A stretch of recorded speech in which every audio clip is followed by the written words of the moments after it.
बिस्मिल्लाहिर्रहमानिर्रहीम। अस्सलाम वालेकुम। उम्मीद करती हूँ कि आप सब खैरियत से होंगे। ये देखें, आज हमने बनाए हैं जिंगर पोटैटो फ्राइज़। ये बहुत मज़े के बनते हैं और झटपट बन के तैयार हो जाते हैं। और साथ ही मैंने चिली मायो सॉस बनाई है, ये भी मैंने घर पर ही तैयार की है। ये दोनों आप मेरे तरीके से बना के ज़रूर ट्राई कीजिएगा, ये बहुत मज़े की बनती हैं। चलिए इसको बनाना स्टार्ट करते हैं। जिंगर पोटैटो फ्राइज़ बनाने के लिए यहाँ मैंने 3 पाव आलू लिए हैं। इसको मैंने इस तरह से कटिंग कर लिया है और इसमें मैंने घर के कोई मसाले ऐड नहीं करने। ये यहाँ मैंने ये देखें, ये चिकनौर का पैकेट लिया है, चिकन मिक्स। इससे हम फ्राइज़ तैयार करेंगे। ये बहुत मज़े की बनती है। सिर्फ हमें इसी मसाले की ज़रूरत होगी इसको फ्राई करने के लिए। ये देखें, 2 टेबल स्पून भर के मैंने फ्राई मसाले का लिया है। बस मैंने इसमें ऐड करना है इसको और अच्छे से मिक्स करके मैंने इसको 15 मिनट के लिए फ्रिज में रखना है ताकि हमारा मसाला अच्छे से आलू में जज़ब हो जाए। ये बहुत मज़े की बनती है और बच्चे तो इसको बहुत पसंद करते हैं खाने के लिए। ये इतना ज़्यादा भी महंगा भी नहीं है, ये सिर्फ मैंने 100 रुपये का लिया था। ये देखिए, मैंने अच्छे तरीके से मिक्स कर दिया है। अब मैं इसको रखती हूँ फ्रिज में। इतना ये हमारा मैरिनेट होता है। मैं आपको मायो चिली सॉस बना के दिखाती हूँ। अब मैंने इसमें 1 टेबल स्पून भर के ये केचप का ऐड किया है, हाफ टी स्पून कुटी हुई लाल मिर्च का ऐड किया है, ये एक चुटकी तकरीबन नमक की है, वो मैंने इसमें ऐड की है।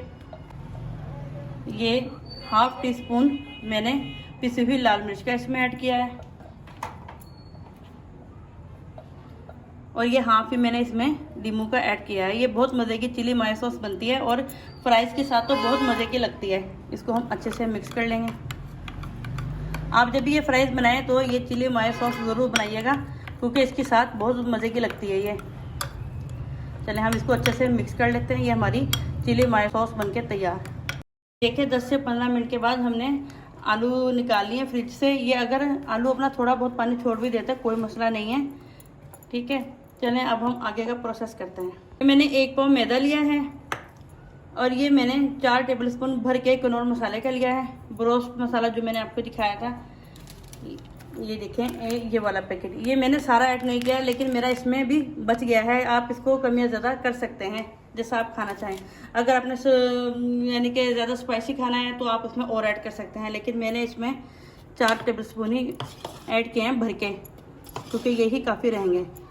ये यहाँ देखिए, मैंने कोई भी मसाले घर के ऐड नहीं किए, सिर्फ 1 पैकेट मंगाया बाज़ार से और बस इसको मैरिनेट किया आलू में डालकर और हमने मैदे में मिक्स कर लिया। चलें अब हम इसको फ्राई करना स्टार्ट करते हैं। पोटैटो फ्राइज़ को फ्राई करने के लिए ये मैंने ठंडा चिल्ड पानी लिया है और ये मैंने आपको बताया था कि मैंने मैदे में कनौर का मसाला मिक्स किया है अच्छे तरीके से। अब हमने पहले अपनी ये पोटैटो लेना है, इसको मैदे में लगाना है अच्छी तरह। इस पर पहले ये देखिए, अच्छे तरीके से हमने इस पर मैदा लगा दिया है। अब हमने इसको सिर्फ 1 सेकंड के लिए ठंडे पानी में डाला है। हमने फिर दोबारा मैदे की इस पर कोटिंग करनी है अच्छे तरीके से। ये देखें,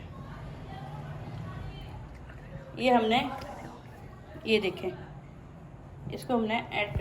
इसी तरह हमने एक करने हैं सारे अपने पोटैटो फ्राई करने हैं। चलिए आपको फ्राई करने के बाद दिखाती हूँ मैं।